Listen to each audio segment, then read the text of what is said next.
காஷ்மீரில் நடந்துள்ள கொடூரம் பெரும் அதிர்ச்சி அளிக்கிறது. இந்த பயங்கரவாதத்தை கடுமையாக நசுக்க வேண்டும். உயிரிழந்த குடும்பத்தினருக்கு எமது ஆழ்ந்த இரங்கலை தெரிவித்துக் கொள்கிறோம். பாஜக அரசின் தவறான கொள்கை மற்றும் ஜம்மு காஷ்மீர் விஷயமாக அவர்கள் எடுத்த நடவடிக்கை இந்த விளைவுகளை உருவாக்கி இருக்கிறது. அது மட்டுமில்லாமல் உளவுத்துறை தோல்வியடைந்திருக்கிறது என்பதைத்தான் இந்த சம்பவம் உறுதிப்படுத்துகிறது.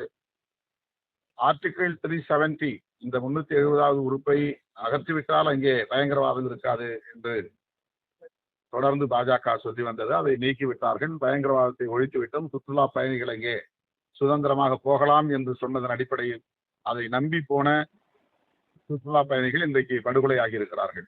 எனவே இதற்கு அமித்ஷா பொறுப்பேற்று உடனடியாக பதவி விலக வேண்டும் என்று விடுதலை சிறுத்தைகள் கட்சி வலியுறுத்துகிறது.